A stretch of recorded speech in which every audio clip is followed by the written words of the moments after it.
जिन लोगों ने उन्हें जिताकर उनकी दिवाली मनवाई, आज उन लोगों के बीच आकर दिवाली मनाई। बसपा नेता और बिजनौर सांसद मलूक नागर ने कहा कि उन्होंने ट्रैक्टरों का मामला संसद में उठाया। मोरना चीनी मिल विस्तारीकरण के लिए भी वे सदन में लड़ाई लड़ रहे हैं।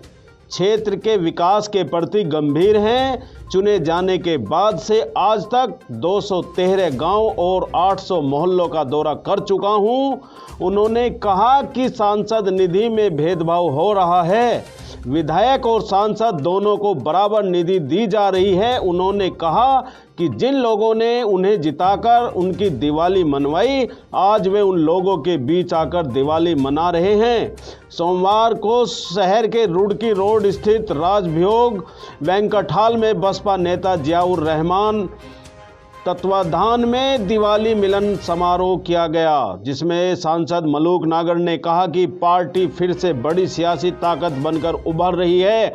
उन्होंने कहा कि जिन लोगों ने उन्हें चुनाव जिताकर उनकी दिवाली मनवाई थी, दिवाली के दिन उन्हीं लोगों के साथ ये त्यौहार मनाने के लिए पहुंचे हैं। उन्होंने कहा कि वह हमेशा विकास के पक्षधर रहे हैं, लेकिन सत्तारूढ़ दल के लोगों से भी उम्मीद की जाती है, उन पर खरा नहीं उतर सके वो लोग। कहा कि 23 मई 2023 तक अपने लोकसभा क्षेत्र के सभी 800 गांवों का दौरा पूरा कर लेंगे। उन्होंने बताया कि कोरोना काल के दौरान 2 वर्ष तक क्षेत्र में आना जाना कम रहा। मदरसा सर्वे के सवाल पर उन्होंने कहा कि सभी को सर्वे में सहयोग करना चाहिए। यदि किसी मदरसे का पंजीकरण नहीं है तो पंजीकरण प्रक्रिया प्रारंभ होने पर उसे करा लें। उन्होंने कहा कि सांसद निधि की 1 करोड़ की किस्त आई है, वह गांव-गांव जा रहे हैं। जहां भी विकास की आवश्यकता होगी विकास कराएंगे। उन्होंने कहा कि आने वाले समय में बसपा बड़ी ताकत बनकर उभरेगी।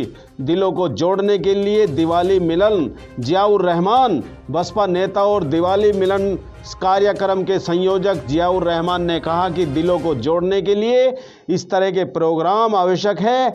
उन्होंने कहा कि बिजनौर लोकसभा क्षेत्र के मीरापुर और पुरकाजी विधानसभा से बसपा कार्यकर्ता और नेता एकत्रित हुए हैं। सांसद मलूक नागर का स्वागत किया गया है। दिवाली मिलन से आपसी मोहब्बत और प्यार बढ़ा है।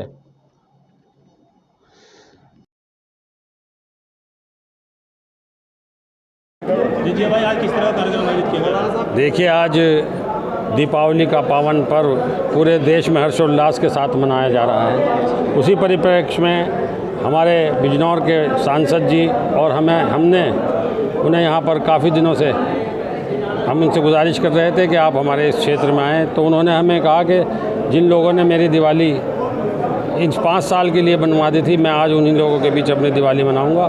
तो हमारी वो गुजारिश उन्होंने मानी और दीपावली मनाने वो यहाँ पर हमारे बीच अपने कार्यकर्ताओं के बीच, मीरापुर के कार्यकर्ता, हमारे पुरकाजी विधानसभा के कार्यकर्ताओं के बीच अगर उन्होंने अपने सहपरिवार सहित दीपावली मनाई।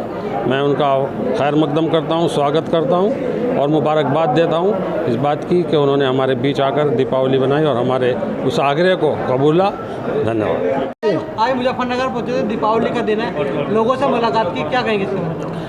इन लोगों ने मुझे एक वोट देकर मेरी हमेशा के लिए दिवाली मनवाई है, तो मैं अपने रिश्तेदारों को और अपने नज़दीकी भाई बहनों को छोड़ करके आज अपनी लोकसभा क्षेत्र में हूं, ताकि मैं इनकी बढ़िया दिवाली मनवा सकूं। और इनको बहुत बहुत शुभकामनाएं, और आपके टेलीविज़न के माध्यम से और आपके चैनल के माध्यम से जो भी लोग देख रहे हैं उन सभी को बहुत बहुत सारी शुभकामनाएँ। उनके परिवार में खुशी रहे, खुशहाली रहे और सब अच्छा होता रहे। सांसद जी, जैसे आपको लेकर चर्चाओं में रहे आप काफ़ी, क्योंकि लोगों का कहना था कि अपने संसदीय क्षेत्र में नहीं आते हैं, क्या कहेंगे आप उन लोगों के बारे में जो इस तरह के पोस्टर भी लगाए गए?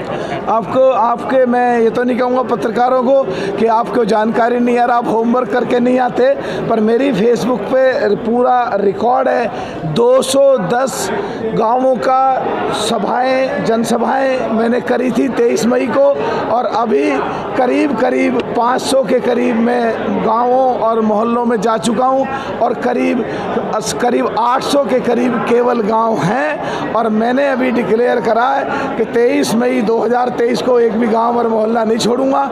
और आप पत्रकार भाई हैं, प्रश्न पूछते ही हैं। 2 साल सांसद निधि बंद रही, 2 साल पूरा बैन रहा और मैंने कोई भी नहीं पहुंच पाया अपने में। और मैं तो उस समय में भी आता रहा था और लगातार बीच में आपके आ रहा हूं और मेरी पार्टी के लोगों को मुझे उम्मीद है आपको सूचना देते होंगे। लगातार विपक्षी आरोप लगा रहा है कि सांसद निधि से कुछ काम नहीं किया जा रहा है, क्षेत्र में ज़्यादातर विकास का अधूरा क्षेत्र माना जा रहा है आपका। ये प्रश्न उनसे पूछना चाहिए जिनको बेचारों को नॉलेज नहीं है। अभी सांसद निधि 2 साल से बंद थी, पहली 1 करोड़ की किस्त आई है और दिसंबर में इसकी लिस्ट जारी करेंगे।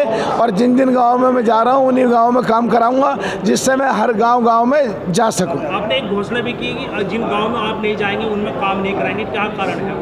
नहीं, जो लोग मुझे बुलाना नहीं चाहते या जो लोग मुझे बुलाने में इंटरेस्टेड नहीं है, और उधर सांसद निधि बहुत थोड़ी है, उत्तर प्रदेश के विधायक की और देश के सांसद की, और यहाँ भी जो है सरकार उत्तर प्रदेश में भी उन्हीं की है और देश में भी उन्हीं की है। भेदभाव हो रहा है। सांसद की सांसद निधि 5 करोड़ है और विधायक की विधायक निधि 5 करोड़ है। तो ये उस वजह से है बात और उसी वजह से है। आपके क्षेत्र में मोरना सुपर मिल है, बंद होने की कगार पर, अगर उसका विस्तारीकरण है।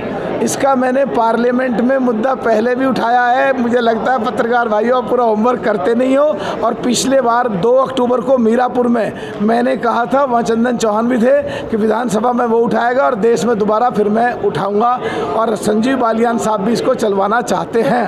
ट्रैक्टरों को लेकर, जो ट्रैक्टर अब कॉमर्शियल यूज नहीं होगा ट्रैक्टरों का, उस पर क्या कहना है सरकार का निर्णय है? देखिए, ट्रैक्टरों पे चाहे कॉमर्शियल यूज से संबंधित है, चाहे नहर और नदियों में रेत निकालने से संबंधित है, चाहे गरीब लोगों के लिए जीएसटी लगी है उनसे संबंधित है, चाहे किसान के इक्विपमेंट पे जीएसटी लग चुका है उससे संबंधित है। इन सब मुद्दों पे पार्लियामेंट में मैं ये चीज़ें उठा चुका हूँ। और आपको प्रार्थना करना चाहता हूँ, जब सत्तारूढ़ पार्टी के एमपी और मिनिस्टर आए उनसे ठोक करके आपको ये बात पूछनी चाहिए। मदरसों का सर्वे पूरा हो चुका है।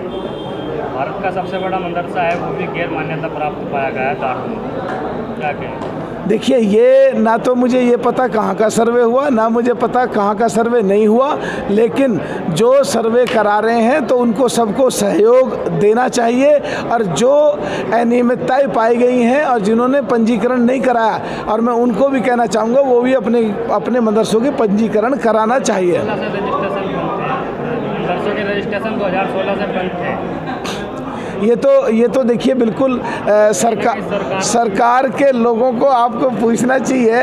और आप होमवर्क पूरा करके इनके बात का जवाब दें। जब वो आए तो आपको उनसे बात पूछनी जरूर चाहिए। मैं भी पार्लियामेंट में उठाता हूँ इस तरह क्या लगता है 2024 का चुनाव आने वाला है, फिर दोबारा से एचएम हो गया, माहौल बदल रहा है? देखिए, ये तो अभी किसी से कहा जाए तुम यहाँ से निकल के जा रहे हो सड़क पे क्या होगा, इस संभावनाओं से संबंधित है। और राजनीति हमेशा संभावनाओं का खेल है। आने वाले समय में पता लगेगा कि क्या संभावनाएं होंगी, किधर को जाएंगे, किधर को कौन जाएगा, किधर को कैसे रहेगा। पर मुझे लगता है कि बीएसपी 2024 के चुनाव में एक शक्ति बन के उभरेगी, ठीक आजमगढ़ की तरह। जिस तरह वहाँ पे बराबर खड़े थे बीजेपी के और गठबंधन के हम लोग, और हम सारे उत्तर प्रदेश में बहुत ताकतवर तरीके से रोज़ उठ करके आ रहे हैं। और आने वाले समय में बीएसपी के लिए बहुत अच्छा होगा।